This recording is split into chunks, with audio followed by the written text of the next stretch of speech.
Hello to all of our lovely esteemed guests who are just now cutting the cameras on. How is everybody doing tonight? Good, thank you. How are you? Excellent. I'm doing well, thank you. As we all get settled, I am just going to say a few words to everybody that's viewing. By all means, ask questions. This is a great topic to ask questions. Feel free to do so at liberty.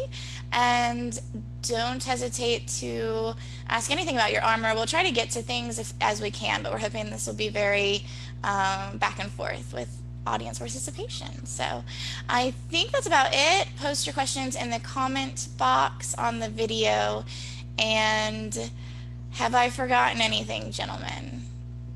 I missed the icebreaker questions that you started Oh, us off with. I missed those too. Those are good questions. We'll have to Yeah, maybe bring them back one day, just for okay, one episode as a throwback. okay. All right. I am going to go ahead and pass this off to everybody here. Who would like to get us started? All right. Well, we were going to have Tristan get started there, but it looks Yeah. like we may have dropped him. So, uh, Looks like you're the so I'll go ahead and one. start. Yeah. So, good evening, everyone. Welcome to another episode of the Coach's Corner Presents. Tonight, we're going to be talking about equipment. That's going to be your armors, your sword and shield, your all the stuff you wear underneath. How to optimize that. Some of the things to look for. We've got myself and Duke Eliahu from the Mid-Rome tonight. We also had Viscount Tristan, who was with us just a second ago, and I suspect he'll be jumping in here in just a minute. So this is a topic that we put up on for a polling up on the Coaches Corner Facebook page that seemed to have some interest. So we'll be talking about equipment and how to optimize that to give you better performance. So And Eli, you got any comments? yeah, if if you're a fighter and have been for any length of time, you know that you can spend hours and hours talking about one piece of equipment or one sword. And so this is a large topic. I'm going to post an outline that we've come up with for this. I'm going to post it to Coach's Corner. It's a two-page. It's 2 pages in an outline form. It could be hours and hours of conversation.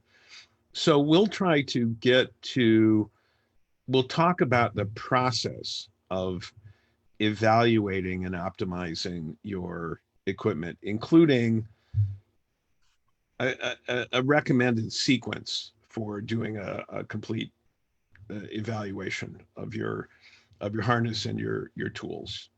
And that's it's challenging. So there's a big topic, and keep in mind that what you're fighting in today and using today as weapons, shields, and so on won't necessarily work for you tomorrow.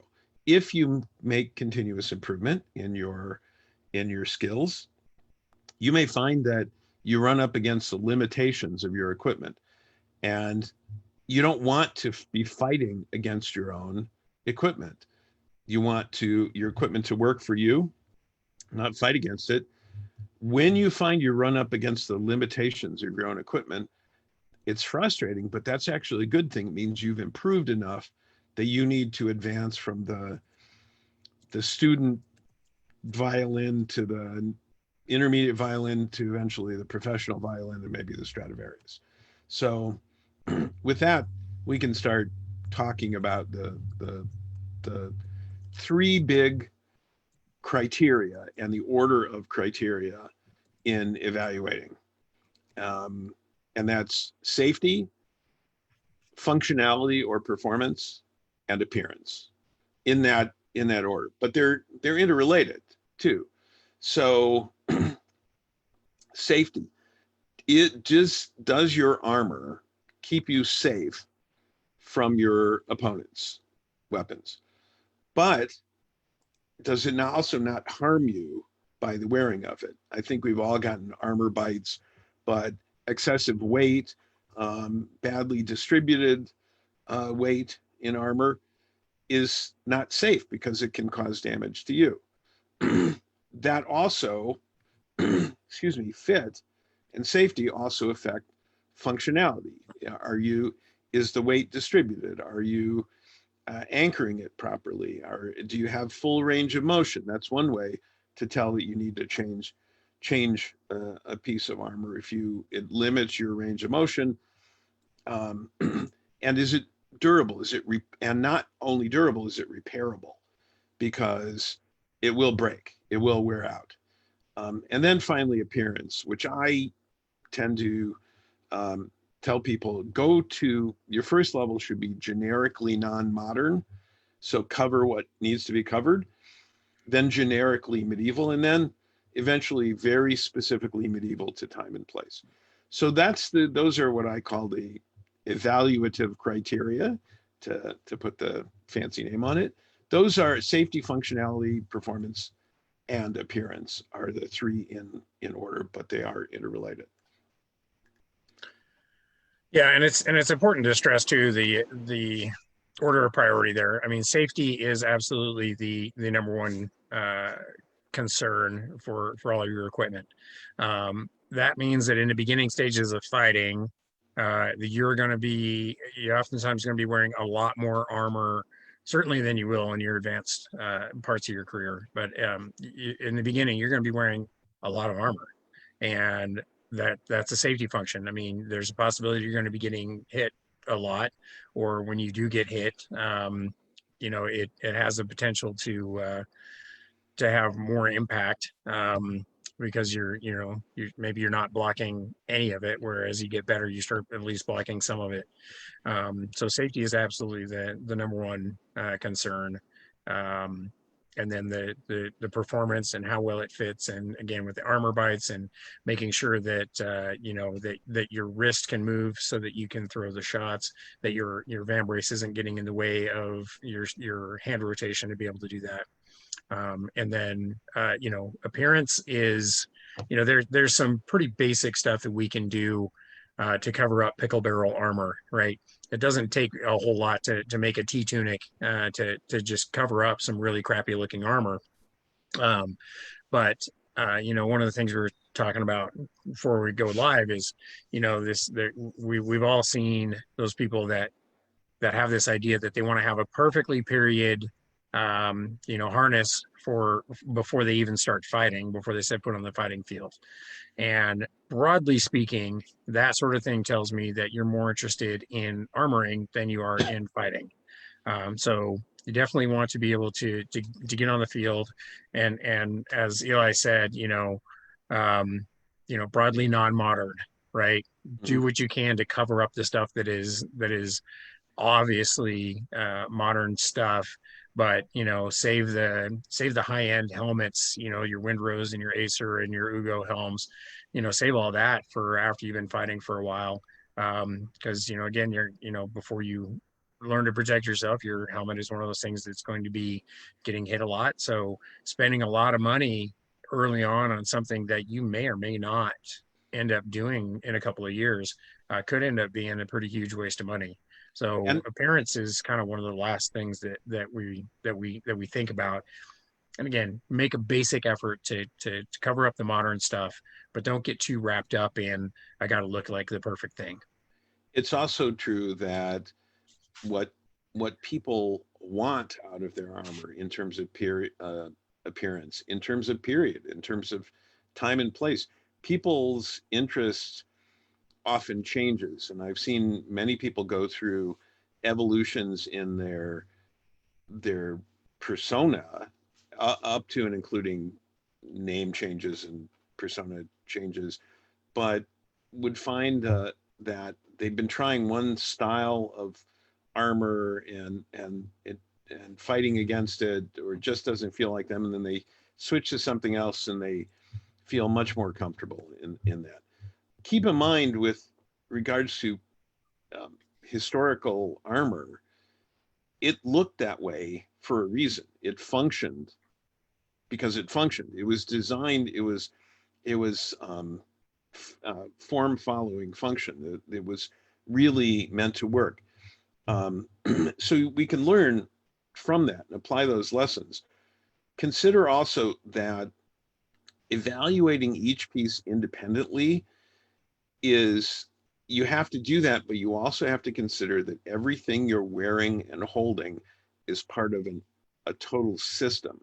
So you may have a great helmet, but it may not work with the gorget or the body armor, and you may have great gauntlets, but don't work with the vambraces. So it all has to fit and work together. So for evaluating where somebody's harness, somebody's armor, I start from the inside out, the body outward, and then feet to head. So inside out, I start really with the arming clothes first, because that's the foundation for a lot of the armor. That's where pieces connect. It also prevents some injury. And I start feet to head because the helmet is one of the most personal items of armor and has to fit perfectly for the person. And so that takes time to acquire and knowledge. So I often start people with getting their arming clothes right, getting their feet up correct, and then work on the helmet as we see how they move and what they need and what they do. So, Sean, shall we move on with that? Yeah. So when we're talking about the inside out, like what a lot of people refer to as your soft kit, right? The stuff that goes on underneath your armor there. I mean, that's any number of things from, I mean, like I said, from the feet up, what kind of shoes are you wearing? Do you want to be wearing period shoes, or do you want to be wearing something a little bit more modern that gives you, do you want better traction? I know there's some fighters that prefer slick soled period shoes because they don't want their feet to get caught up in the terrain. What kind of pants are you going to be wearing? What kind of material there? Down in Ansteora a lot, they talk about what's referred to as the standard Ansteoran twill armor. Where there's a lot of guys down there that just wear sweatpants for their thigh protection. And I really don't like sweatpants. Sweatpants, typical lined sweatpants, are designed to make you sweat, and it's warm enough in armor. So there are so many choices, period choices, certainly, of linen and linen underclothing, but there's also moisture wicking clothing. And if you're, I know we'd be at Penzic this week, but at Penzic, I've chosen my soft kit, my under armor kit, and the pun intended, with a lot of moisture wicking stuff that goes under the arming coat and under the armor, because I can have multiples of those. I can wash those. I can so that I can be fresh under, and not, because if you're wearing the same clothing under your armor for days at a time, the sweat will and dirt will actually become an irritant for your skin, and that can be a problem as well. So arming clothing, shoes, good, start with good ankle support footwear, have sturdy pants. I think is a good idea, or something that's moisture wicking. Is, people want to wear sweatpants, fine. I'm not going to tell them not to. I have a personal preference against it. That's good, because I wear sweatpants. Yeah, well, yeah, fine. Works for me. That's fine. If it works for you, fine. But you have enough knowledge to know that it will work for you. It works. I'd also heard years ago, I heard somebody make a recommendation to wear actually hospital scrubs. Haven't done that personally, but that's another, lighter type fabric that you can put underneath your armor that, that could also be an option. And I know people who wear period clothing under their armor, so hose and brace or other kinds of clothing. I think that's terrific. Don't forget personal protection. That's a piece of loaner equipment, and we'll get to loaner equipment as well. It's a piece of loaner equipment you don't want to borrow. You want Right. your own. Um, and I also recommend that people look into supports, braces like neoprene or elastic, wrist, elbow, knees, ankles, that sort of thing, because and taping for those people who are interested in it. I wish I had understood the value of that before injury rather than only learning it afterwards. So the layer underneath is important. And when we start talking about the gambeson and the pants, the gambeson is it can be an overcoat, but it's often worn as a piece underneath to which armor is tied, anchored, pointed, strapped. And the something I didn't include in my outline, I should, is a way to hang your leg harness, and people use a leather belt called a C belt because of its shape. Some people use a port point. Some people use a kind of shoulder harness strap, which if it works for them, great. Doesn't work for me because I don't like all the weight on my shoulders. I think one principle that I follow in armor is the weight of the armor should be distributed over the body and anchored to the section of the body that it covers. So because that distributes the weight, balances the armor more across the body. Hey, Yeah, no, Tristan, welcome back. Welcome back, Tristan. Thank you. Severe technical issue, totally by surprise. So sorry about that. Right when we went live too. I think Yeah, we've all been exactly. there. I was on this thing for 20 minutes, just everything's working fine, then woof, lights out. All right, so catch me up. We were talking about, I think, before the show of coming on and focusing this on sort of beginner to intermediate people that are looking at how do we get more out of. Initially, we wanted to talk about armor. We went over the criteria for evaluation, Okay. safety, functionality, appearance, then started talking about process of inside out and feet to head. Sure. And I mentioned, as you'd said, that the helmet is one of the more personal pieces of armor, and the fit of that is essential. So some people start with the helmet. I actually start with the body while people are working on the helmet, so that they can see what fits and learn how it has to fit and work. Because when people are starting out, they don't know what works and what doesn't. Sure. And so, and I recall in inspecting a armor at Penzic years ago, and this fellow had a back plate, breast and back plate, and in the top middle of the back plate was a rectangle sticking up like this. And I said, what is that? He said, well, that's to protect the back of my neck.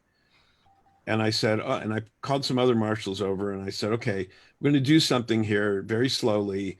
I want you to lean forward like you've gotten pushed from behind in a melee. Oh, and then somebody pushes on you from behind, and then your head gets pushed back. And I did that, and that rectangle went up inside his helmet towards the base of his skull. And the eyes got very big on all the other marshals and on his. And I said, okay, we need to cut that off because it could potentially be fatal. I understand your inventiveness and resourcefulness and trying to modify a breastplate to protect the back of your neck, but not this way. Right. And so the people don't know what they don't know. Sure. And Well, I think I- as people get into their armor, and a little bit of the background for me is I was able to work with a master armor here in the cities, Master Cadwallon, and I started with him way back when I got into the SCA. He made my helmet. He helped. Yep, he made your helmet. And I think I actually made some of those bassinets at the time, and that was a big thing where round helms were now popular instead of barrel helms because they were the old spun dome tops. Yeah, it's a challenge to make rounded helmets. Yeah, my first helmet was a spun dome. Yep. And that inherently is the challenge of how do you find armor that you don't have to fight it in order to actually do your fight or to do your sport. And with so many people, they'll put armor on that is inherently stopping them or inhibiting them from moving correctly, whether that's the helmet, the body armor, the leg harness. And the most I've seen people wrestle with, the helmet is a very personal thing.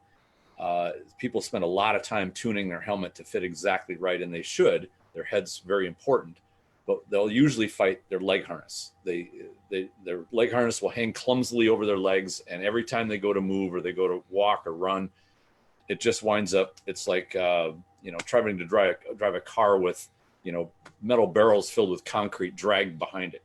Like it gets in your way. And so it reminds me sometimes of the cartoon character that starts to run and they're not getting anywhere, and then they finally take off. Right. And it has felt like that with ill-fitting pieces of armor where I'm moving, right, but the armor is lagging behind and then has to catch up. Exactly. And I think any competitive athlete will spend time, like a race car driver will make sure that his car is tuned to the kind of race he's going to drive, is going to tune their armor in such a way as well to make sure they're not fighting it, that it's part of them. And when you watch, usually every experienced fighter, heavily experienced fighter, they don't just kind of hang their armor on their body. They put it on and it becomes part of them. Exactly. No part of their body is fighting their armor, whether it's gorget, legs, body armor, shoulder armor, elbows, gauntlets, swords and shields. All that stuff is very well fit to them. So I know I put together a little list of some of the major points, and I want to encourage anybody that's listening to talk. If you have questions about gear, we're going to cover these in order very briefly. But if you have questions, feel free to jump in with them. Eli, did you want to say something? Yeah, and I mentioned this, that the armor should be treated as a system, not just as a collection of pieces, but as a system where every piece has to work with every other piece. And for example, you mentioned leg harness. Mm-hmm. One of the things I will do is take the leg harness, whether it's just the cuisse and knees or whether it's a whole leg, but say it's just cuisse and knees, and I'll hold it at the top and move the point I'm holding it from until it hangs straight. Mm-hmm. Because you'll see where people are anchoring it from, and it's the balance of it, it's off. It's hanging off. It's not. So when just by putting it on, hanging at that point, they're fighting it. That's a way that you can tell that somebody's fighting their own leg harness, because it's not hanging from the right point of balance. And like a good suit, it should be tailored to you. It should fit you, not just off the rack armor is probably going to look even worse than an off the rack suit from Sears or whatnot, which, and at least they can get kind of close, but any good suit's going to be tailored. And I think armor is one of those that, because it's an athletic gear, it really needs to be tuned to how you move. So, I think some of what you guys are talking about I always describe this as the difference between wearing your armor versus your armor being on you. Yeah. Right. If it's on you and it's just hanging there, you're not using it, you're not wearing it, and it is going to get in your way, because it doesn't fit. And the same thing happens with the shield. That's something that we see a lot, where somebody has a shield and they're holding it and it's on them, but they're not using it. Right. It looks like an alien piece related to them, not part of what they're doing. And as a longtime sword and shield fighter, I've developed my own system for sizing, shaping, and balancing a shield, but I see so many people who start with sword and shield and then abandon it as quickly as they can because they're using an imbalanced shield that's not fit to them. And so they're fighting it the whole time. And of course they want to get rid of it and move to pole arm or two sword or something else. Or even a center grip, which is inherently easier to balance, has its own issues, but is inherently easier to balance than a strapped shield, particularly a strapped heater, which has its own quirks of balance. But all your armor and your equipment should feel like an extension of you, like you're wearing it, not like you're holding it. And so I often start training someone with they aren't wearing armor, and then piece by piece I may add something as so we can see, well, we see how they move. Can they still move with this piece on? Can they still move with this on? How can we tailor that? How can we adjust it so that they're not inhibited in movement? They're not fighting it. One of the major things I think is people get their own armor together. You know that you're fighting something if it nags you. If you as you're fighting, you think about it, like a leg harness that's sliding down a little too much, like when you drop forward, or you change, like a pauldron or a shoulder armor that if you bring your arm up, it bumps you in the helmet. Those are the ways to spot whether you're fighting your armor. It may not be like it totally seizes up or allows you to not move, but if you have to think about it, it's distracting you. And that should be a major indicator. Right. All right, you got to fix that. You got to take care of it, change up what you're doing. And I like what you said, Eli, about it being a system. If your pauldron runs into your helmet, either your helmet's too big or the pauldron is the wrong shape and it doesn't fit you. So that's where you'll wind up over the time tinkering and changing and finding what works for you. And I do like the way that you put it initially when you talk about safety. And you might say, and I've gone through this myself, screw the shoulder armor. I'd rather have no shoulder armor than have it run into my helmet. And then you get cranked on the shoulder a couple times. You go, well, maybe that's not the way to go. That sucks. Getting a bone bruise on the top of the shoulder point or something. Okay, so what are we going to do to get the safety we want that's got the movement that we're going to need? And functionality is a component of safety. If it doesn't function well, it's not as safe as it needs to be. And one thing that occurred to me as you brought up the appearance, even appearance comes into functionality quite a bit. I remember there was a phase, this was a number of years ago, when the Waffen Rocks and the large cloth skirts were very fashionable, the surcoats that had the big sleeves on them. Well, blows would get caught on those sleeves and they wouldn't make it through to the body, even though there was a clear target there. So if you wind up wearing armor that makes it harder for you to detect good blows that were unimpeded, that can start making problems with your reputation with other fighters that say, I've got your leg and I throw this into this huge cloth skirt you're wearing and you don't feel it. And now you don't call leg shots, and even just the appearance part can be a factor. And it turns out that armor that has a period appearance also has a period function. Yes, it functions just like it did in period, and some of that function obviously was to diffuse a blow. Right. And so I've heard a lot of comments of people that are wearing like the long tunics that go mid thigh, which look great, by the way. Those things are fantastic looking. But many people will say, my opponent can't see where my knee is. So I get hit in the knee all the time because they just can't identify the target. So they'll usually make the tunics, they'll put a stripe on them, or they'll put a border that looks like it's naturally part of the garment design that'll have a visual cue roughly where the knee is to allow their opponent to have a better idea where the knee and the leg target is. I knew a fellow once who had the wings on his knee cups came up about mid to his mid thigh. They were huge. They were larger than anything I'd ever seen in any museum in any period. And you'd hit him in the leg, which should be a good shot, a good even 3-4 inches above the knee, and they'd call it a knee because it was hitting the wing on the kneecap and transferring the energy down. I said, this isn't acceptable. So we make compromises to period armor for our sport, for our own renown and scoring capability and self-assessment and to be fair to our opponents as well. Sure. Well, let's maybe talk about a few technical specifics going from top down, because the helmet is a big one.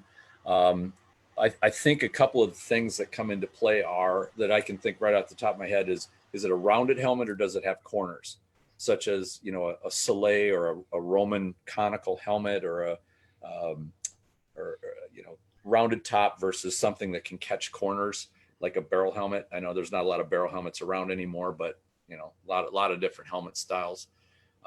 Couple other ones are, does it have a grill on it that allows you to breathe, or has it got a closed face? And I think that's one of the first things that people run into is, boy, I was wearing this helmet, got a closed face on it, and it was hard to breathe. And so they say they usually then they want to go to a grill that's very open and much easier to see, much easier to breathe. One thing that I found when going with a more closed-faced helmet, and I did this on the first helmet I made, which is the barrel helmet, is even though it had that narrow eye slot to it and I couldn't see below the chest, and I wasn't good enough yet to read body movement by watching just the shoulders. One trick that I found was you take along the bottom part of the eye slot and you drill small holes below the eye slot that gives you a little bit more visibility down and a little bit more visibility up top. So it's a way to cheat. You still keep the style of a eye slotted helmet, but it allows you a little bit more visibility up and down. So that's one method that you can kind of get the appearance you want, whether it's like a bassinet with a clap visor or a hound, what do they call it? A hound face, pig face, hound skull. Face. So there's and I have my bassinet has interchangeable plates, a grill and also a pig face, and the pig face has holes, breaths. They're called holes in them that allow me some visibility. Sure. And I could put a snack in there. There's so much room in there. But I think padding the helmet is that's a huge one. Really complex issue. I use some people use a padded arming cap. I use a thin arming cap so it's washable, and I use padding in it. Some people use period liners that are very functional. The availability of modern helmet, energy absorbing helmet material is so much better than when I started and we were just using blue camp foam, close-cell foam.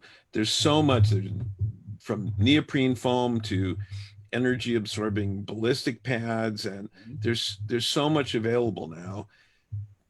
But understanding that you should be able to see when you're standing in a good posture.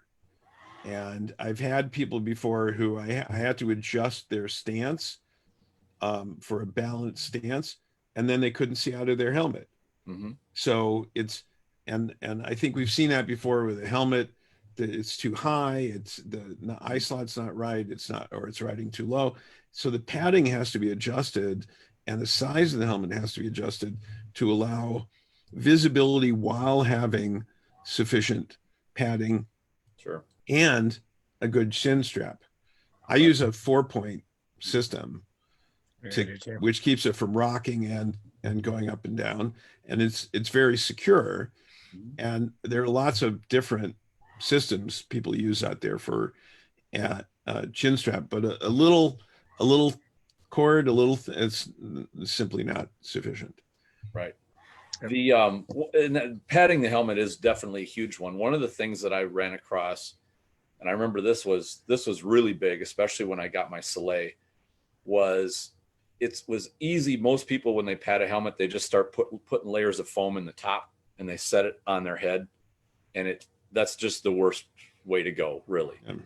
What I found was the first thing you need to adjust is where your eye slot sits, where that helmet sits in relation to your eyes first. And so usually I'd pad the front and then the top, and then I'd worry about fill in the back later, because as the helmet would sit, it's how far forward or into your head the face plate sits. And if that's a little too far out, your vision's going to be narrowed. If it's too close, now your nose is running into it, you're going to get bounced by the marshals, or it's going to rock into your chin. So setting it at the right place and the right height first, and then padding out from there was a better way to go.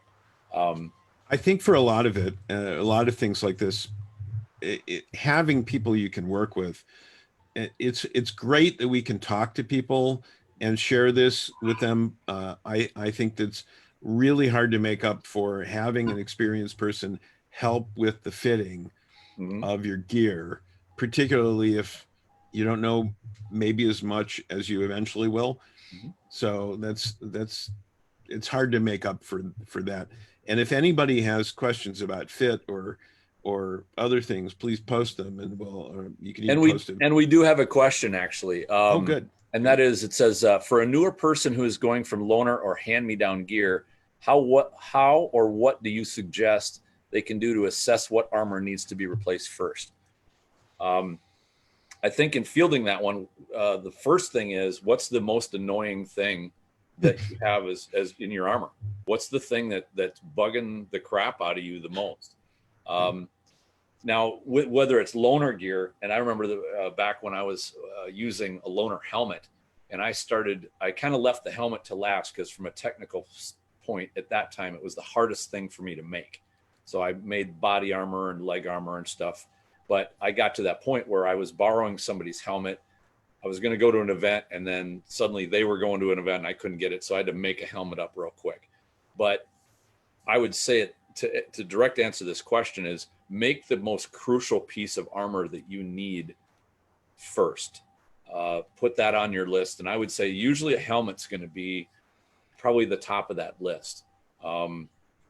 But if you're going from loaner, or you're starting to put your armor together, body armor is pretty easy to make. And if you make something you don't really care for, it's easier to make something else. But I think gauntlets and helm are the two that are the hardest to borrow and hardest they're showstoppers. Yeah, and they're also very personal. And they're also very personal, exactly. Right after that is leg harness, because leg harness, they fit people so differently that borrowing leg harness that is gonna fit you well is very difficult. And you can, with a sewing machine and some plastic plates, you can whip together body armor and cover it with a tunic and be done in a matter of a couple hours. But so they didn't say if their soft kit, everything they wear under the armor that they have that. And so while you're working on loaner armor, make sure you've got that together. And when you're deciding on what kind of armor you'll be wearing, have something like a gambeson or arming coat that you can figure out to attach pieces to, figure out something, belt, seat belt or something that you can hang leg harness from. And those, my leg harness belt has multiple attachment points for different sets of harness, and different types. So those sorts of things give you the flexibility to try different pieces and hang them in different ways, see how you like that. And if you're going to work on your helmet or get a helmet, make sure you've got a good fitting gorget that works with it, because you have to have a good fitting gorget, which means you have to have a good fitting gambeson under it, or something to protect you from the gorget itself. And you have to try on helmets while you're wearing the gambeson and gorget. Mhm. Otherwise, you might try a helmet on and it fits great, and then you put those on and it doesn't fit, because that protecting your head and neck Mhm. is a system. It has to all work together. Absolutely. Yeah, I want to throw something out regarding loaner armor in general. Loaner armor for a group is one of the best things you can do to get more people fighting. I have one of my squires or one of my former squires, who is pretty much a graduate of our loaner gear program here in our barony. First day he comes out, they're like, "Here, you can try this out." And in fact, I think his current squire also started off in loaner gear. Um, and it's one of the easiest things we can do as a community to get people involved and active and get them like immediately in there, because you tell people that, oh, well, you can't really fight until you have your own suit of armor, and that's a deterrent. And so one of the things about the loaner gear that we have is it meets the first basic criteria of safety, but it's not pretty. And it's armor that is designed to be safe above all else, but it's also somewhat designed to encourage people to Graduate start out of it. making their own stuff, right? So we want it to be comfortable, we want it to be safe, but we don't want it to be too comfortable. And so, yeah, we want to encourage you to get stuff that actually fits you, because most of the loaner armor that we have, we have like I think some plastic brigandine harnesses, for body armor that is very much these are suits that are designed to fit a wide variety of body types. They're not designed to fit you, they're designed to fit everybody. And so, yeah, when you're using loaner armor like that, first off, it's a great place to start. Every group that wants to have more fighters should definitely invest in 2, possibly 3 suits of full complete sets of loaner armor. So if you're sitting around asking yourself, how come we don't have more people showing up to fight, put some loaner armor together, and you'd be surprised at how quickly you're going to actually have more and more fighters. And then, those are also suits of armor that are generic enough. We would also do a baronial armoring day, where we're either making loaner gear, or people that have been using the loaner gear, we can, basically make them the same pattern that they've been using, just something that fits them a little bit better. So, as Tristan was saying, the helmet is one of the most personal and one of the most difficult. It is one of the deal breaker items, right? And there are a lot of vendors out there now that have entry level helmets. And I know Acer Metalworks down in Aidenvelt, Dongal, he's got entry level helms for about my squire bought one about 3 years ago for about $300.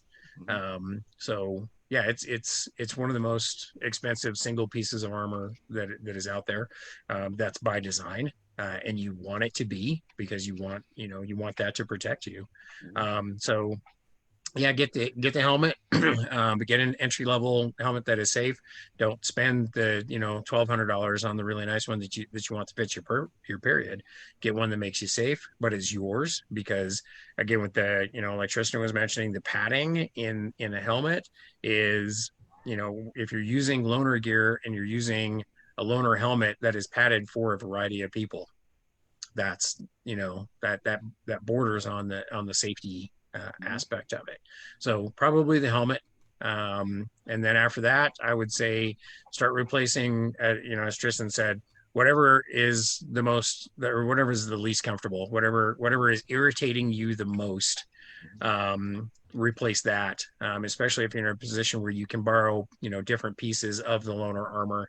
And with most loaner armor programs, you don't have to replace it with an entire new set of your own. So I think and actually one of that's- the other Oh, sorry. pieces of advice I would give is look at the armor that other people are wearing and look at how they move and how they can move and ask questions, and then see what makes sense to you. Find, and I agree that whatever is annoying you the most, change that, reduce the pain level, the discomfort of the ill-performing piece, but look at what other people are wearing and using, and use those as ideas as well. Yeah. One thing that happens a lot, and I think this is a byproduct of seeing so many great harnesses out there. People have got fantastic looking helmets, fantastic looking suits, and new people show up and they go, well, I'm not going to go out if I don't look like that. I mean, that's like the standard. And so they'll wait. They won't start fighting at all until they go and spend $2,000, $3,000 on a full suit of armor. And then they'll start to practice and it will get absolutely chewed up, dented, banged up. Realize that as you go through this, you will go through sort of eras as you learn to fight. Realize that you're not gonna, if you wouldn't hand a 16-year-old a Lamborghini to go learn how to drive on. It would be ridiculous. It's going to get beat up. It's going to get dinged and pounded on. You're going to go through different armor as you go along. You'll change it to suit your fighting. And one basic example is when people start fighting, you're going to get hit in the leg a lot. Wear cuisses, wear thigh armor that's going to make sure that you can walk for the day after you go to fighting practice, that your leg isn't going to be turned into hamburger. But as you get better and you realize you're blocking more leg shots, maybe now you can go to cloth armor, or you can tune your armor to the type of fight that you have. This is a natural progression. And as much as you might be in love with, Gothic Maximilian head to toe plate, that's not necessarily going to be practical for you to fight in, not because it's not sport oriented, but because it's just got a high maintenance cost. If you have to haul that around and make sure that it's polished and it's not rusting and rivets aren't falling out of it, there is no metal armor that will hold up. It will require maintenance. Just realize that. And so obviously safety is an issue. Well, you want to make sure the targets that are going to get hit a lot and that are sensitive.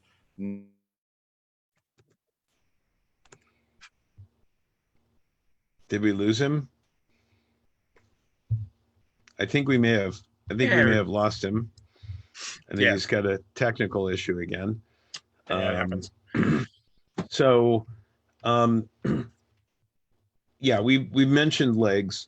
You will get hit in the legs. Actually, I think I've been hit everywhere I have body at some point or another over the years.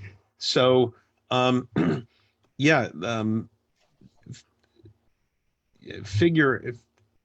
it's people do sometimes as they get better go to less armor. I've gone to lighter armor simply because the wear and tear of heavy armor is too much over time, and because our understanding and availability of materials has gotten better too. Make certain that the knees cover the knees as they need, both when you're standing and when you're crouching and kneeling.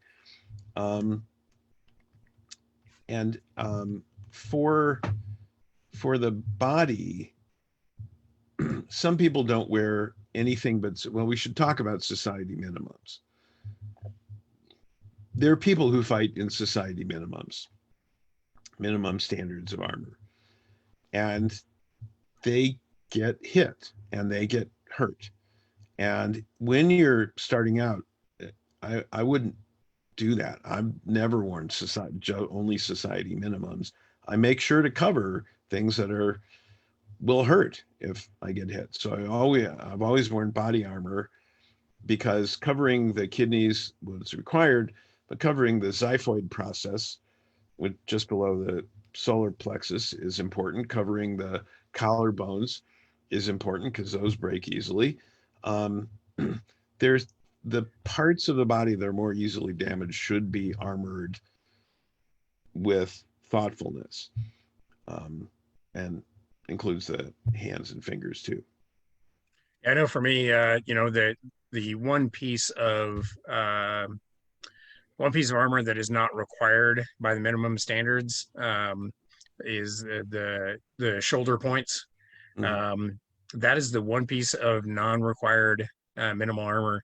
I will not fight without those. If I forget my breastplate, I've got enough coverage, over my sternum I'm not going to break anything. But I can take a pass on that if I have to, or if it's hot or something like that. But the shoulder points is just one that I don't fight without, because it's one of those things where it happens rarely that you get hit right on the shoulder point. But man, when it Oh, does, yeah. it's screaming pain. That's just one of those things. I won't fight without that. And Likewise, some kingdoms require it too. There are kingdoms yeah. that do require shoulder I point know, coverage. I know our kingdom requires sternum protection, so you just have to have something right over the sternum itself. But as far as the rest of the body armor goes, it's just kidney belt. Yeah. So make certain you understand your own kingdom standards as well, because they vary from kingdom to kingdom. Um, and And if you go to another kingdom with bare minimum armor, they're going to ask you if you have these extra things that they require in their kingdom.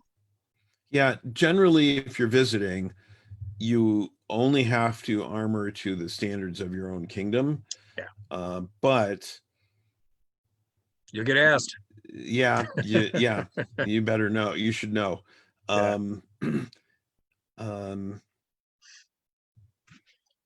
Yeah, I was going to say something. I don't remember. I was going to say, I mean, I started off, I was pretty fortunate that we had a master armor in our group when I first started fighting as well. So I spent about a year and a half making my first suit of armor with my knight, Duke Brian. And, so I was pretty fortunate to fight in pretty much full plate from the get-go. Although I was young enough that as we started making the legs, we made the legs to fit at a certain age. And then I hit a growth spurt and grew 6 inches in 6 months. And suddenly I had this giant gaping hole between, the top of my armor and the top of my thigh. And so, yeah, I ended up having to put some extra protection in there until we put the extra plates on to extend that out. But I was pretty much in full plate to begin with. And anymore, the suit that I have now is mostly sport armor. I have some field hockey shoulders and arms and elbows. I have a plastic breastplate underneath. Everything that you see on the outside is period appropriate. So I get the helm, the gorget, and my legs are all kind of transitional 14th century pieces. But everything that's underneath my tunic is pretty much sport armor. And that doesn't, I don't have that. I didn't choose sport armor because it makes me more competitive necessarily. I chose it because it was easy for me to get a hold of. Even though I made my first suit under instruction, it's like I don't have time, I don't have the materials and equipment to be making full steel plate. So I made the suit of armor that I have right now is more based on function than it is on fashion. So all my stuff underneath is plastic, and it's just because it was easy, and I'm kind of lazy in that regard.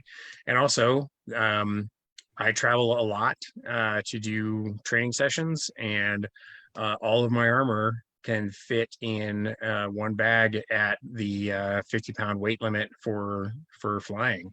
So those are some of the concerns that I have for the suit of armor that I use. And what I use protects me well enough, and it gives me good function, and it allows me performance. But that's not why I'm doing it. I'm not using the lighter stuff because it gives me any sort of advantage. Well, From a competitive perspective. now with the availability of well-tempered steel spring steel armor, the weight advantage of sport armor, it's not as much of a weight advantage as it was at one point. And Right. but it's certainly a repairability and availability and cost advantage. My first harness 41 years ago was scrounged materials.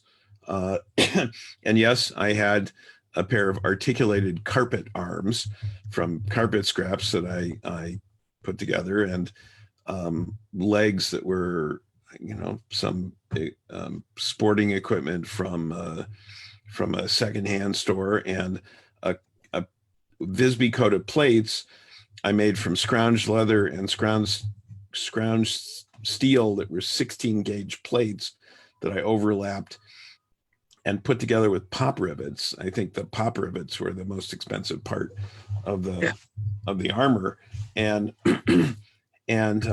but I was out there and fighting. I made a gambeson from a moving blanket. Oh, is that a bad idea? Because those things don't breathe at all. Well, they don't. The availability of materials and equipment is good, even when you're starting out. And if it's pickle barrel, hey, great, go for it. Now, if you're moving out of that into that from that loaner armor, as the questioner asked, from that into the next thing, again, what's not working for you? Or what's the thing if it's loaner armor and you have to trade off with somebody at a practice because there's only one of them, then maybe that's the piece. And sometimes that's the helmet, but as we said, don't go for the super high end helmet. Go for the one that's functional, that will fit you. You can pad to fit you, that will work, and that can be yours while you're figuring out where eventually you'll be. Don't neglect we've talked a bit about the legs and about the body. Don't neglect your arms as well. And some people just wear the required points on their elbows, but I've seen broken forearms before, because people starting out tend to sometimes get their forearms in the way. And if you don't have armor on there and you get hit just right, the bones can break, and that's not fun. So don't forget about your arms as well, and make sure you can move in them. And then again, some people try just strapping things to the arm, and you can see they're constantly pushing things up like they're pulling up their legs. An anchor point on the gambeson. I mean, gambesons are not just protecting you from your own armor. They're a way to anchor the armor to your body in a way that will work. But gambeson should fit. So if the collar of a gambeson is too loose and you anchor arms to it, it will do this and they won't stay in the right place. So it has to fit like this so it doesn't move.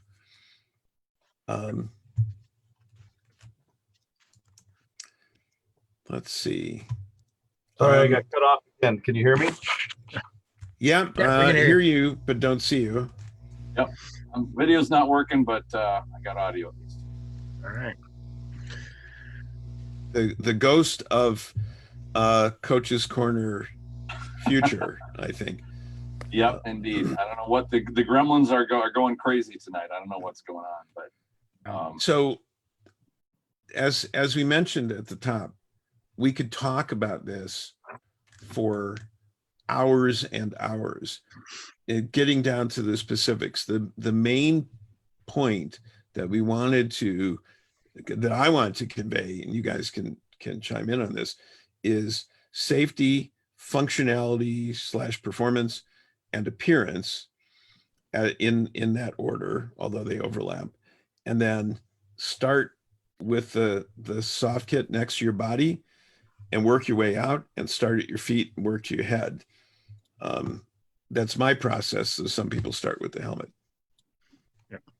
Yep. And I think if you view this as, don't view that your armor is going to be one thing through your whole fighting career. It will evolve. You will bring new things in, change things up. You'll constantly be tweaking what your armor is to what your fighting is going to be. A few tangible things I can think of, and most of the time I will see people, they'll change their gauntlets up because they want more fine control over their sword. They worried about, okay, how wide are the cuffs? How long are the cuffs? Will it allow my wrist to roll? They'll go to basket hilts so that they can remove the clunky gauntlet type feel of heavy gauntlets. They'll really change their leg harness quite a bit. And I'd say if you can't run at a sprint in your leg harness, they don't fit you well enough. If they're slamming against your legs and your knees are getting banged around, these are a few tangible things you can use to say, am I fighting my armor? Is it not helping me be do what I need to do on the field? And there's a lot of aesthetic. You can have some great looking armor of all types of periods, even the full plate. But if that full plate doesn't fit you, it needs to fit you to work well. And that's where the function comes in. It fits with the aesthetic that Eli's talking about. There isn't any classic armor like from period that fit poorly. All of it was meant to fit well and function well. So don't rule out a certain type of armor because you think, well, this won't fit me well. Well, any armor can be poor fitting, but any armor can be good fitting. This is where you will need to get a little bit of experience with at least working with an armor. If you don't learn a bit of armoring in order to fit your armor so that it will function for you pretty well. And I agree with you. This could be an hours upon hours discussion. If you talk with any experienced fighter, they will run down a litany of, here's what my helmet has to do. Here's how my gorget has to fit. Here's the kind of gauntlets I like. Here's the kind of shield that I like. Here's the kind of leg harness that I like.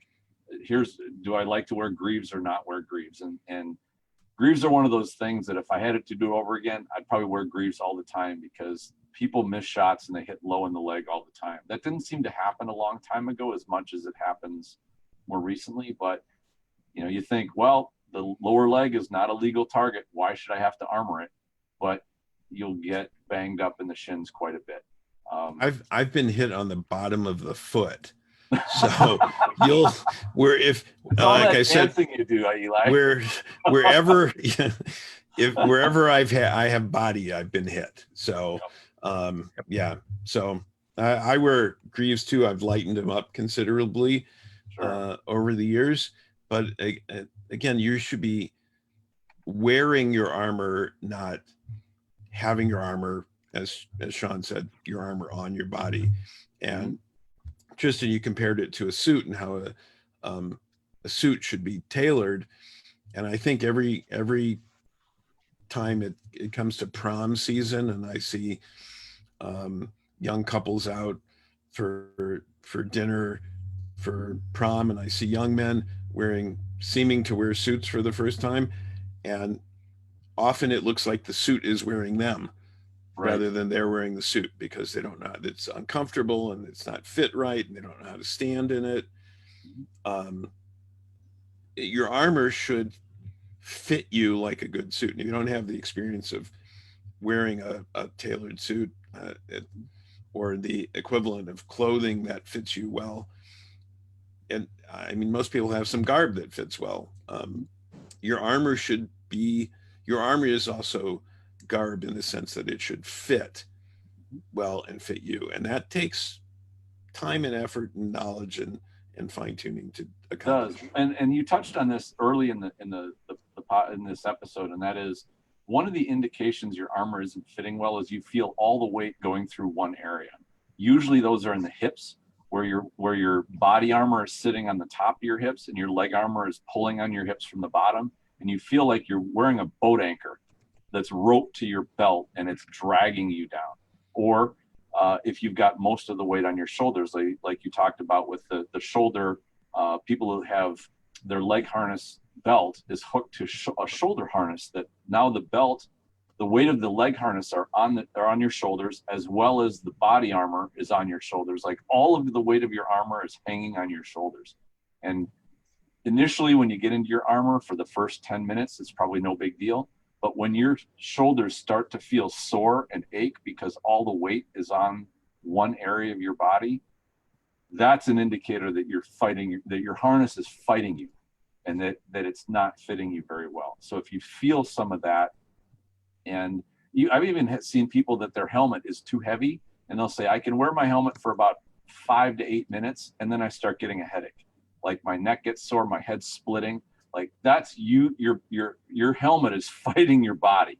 And so you should be able to wear your helmet for half an hour without a problem. If it's not, that's a huge red flag. Get it fitted. Maybe it's too heavy. Maybe it's not mounted correctly. All of your armor goes through that same process of don't let it fight your body. Change it around, and you don't need to be a master armorer to do this, by the way.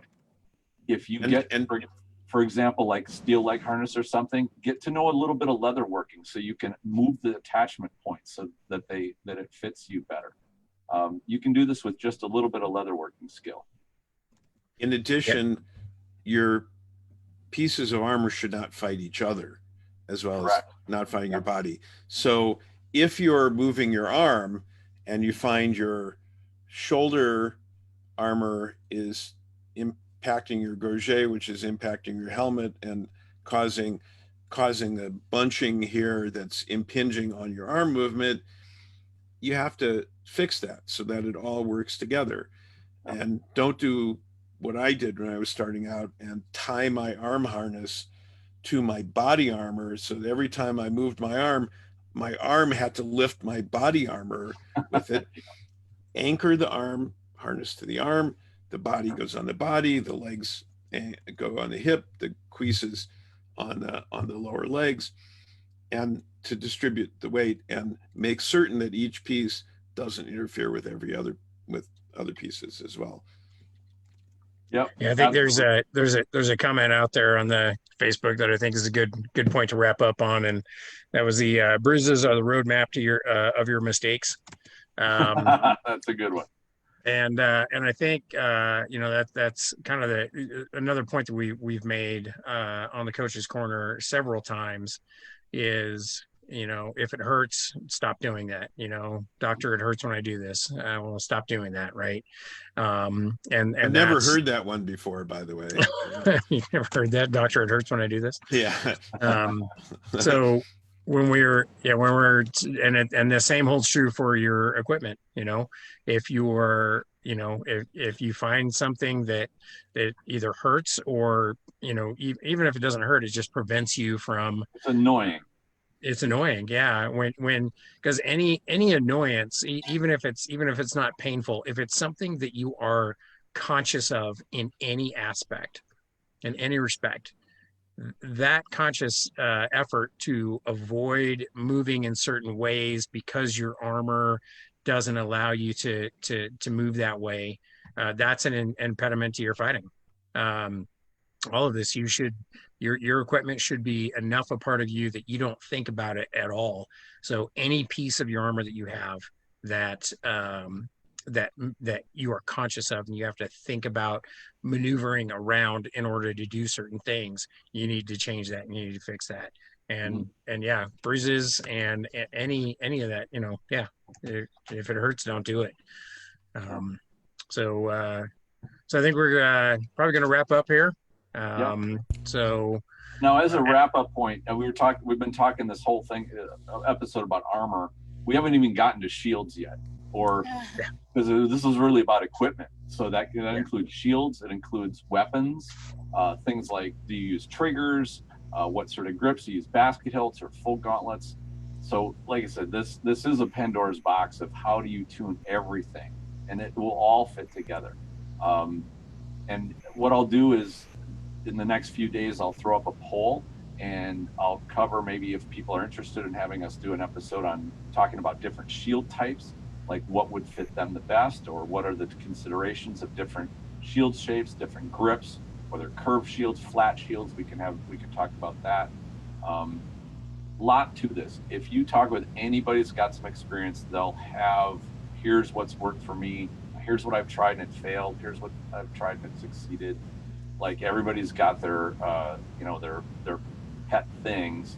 To me, armor is fascinating, and this, not just for itself, but how does it affect your performance? And I think the fit, when we talk about this, the fit is really everything. The safety is a factor, and a lot of people think, well, I'll just wear almost no armor and then I'll be super fast. Well, the weight is a factor, that's true, but you can be very well covered and still be very mobile as long as your armor fits you well. Like it is a custom suit made for you. And, Yeah, we did 2 whole episodes on speed, and I think we covered the fact that it's not the equipment that makes you fast. Right. And granted, there is the weight, but you can wear the same amount of weight and have it feel like nothing. But if it fits poorly, it feels like you're carrying a microwave on your head. It's just nasty. So unless we have any further questions, I think we'll wrap it up here, and we'll do the poll and see what other episodes people want to have coming up here soon. And Well, and as always, I would like to thank Vesper for hosting. It seems like every Friday night she just comes in and listens to us babble on about fighting for a while. So hopefully she's getting. I'll tell you what, Vesper, do you have any questions for us? Oh, no, now you put me on the spot. Yeah, why not? You've been sitting there quietly, not having to do anything. She's just taking it all in. I am. I have to listen and think for a while, and then my questions come to me later. I know where to find you all. So you do. In fact, everybody knows where to find us. If you have any That's right. questions, please post it up on Coach's Corner, and we're happy to talk about it ad nauseum. Yep. And we haven't settled on a topic for next week, but we got several things that you guys are interested in that we'll be able to throw some up next Friday. So join us about the same time. Usually it's about 7:30 Eastern. Definitely go over to the Coach's Corner and feel free to put coach questions up there as well, because we are all available there. Not just us as the primary coaches, but there's a lot of really great information out there. There's a lot of people that are part of that page that have some just great information. So go ahead and post your questions up there and start a discussion and get some input on that. yeah, great information and great people too. That's right. Everybody wants to help. Yes. Thank you all so much for being here tonight, and I will make sure to post a link to the Coach's Corner for everybody that's watching. If you haven't joined their page, by all means do so, and we will be posting the event announcement for next week's episode in the coming days. So I hope you all have a wonderful night. Yep. Have a great night, everybody. Bye. Bye. See you guys.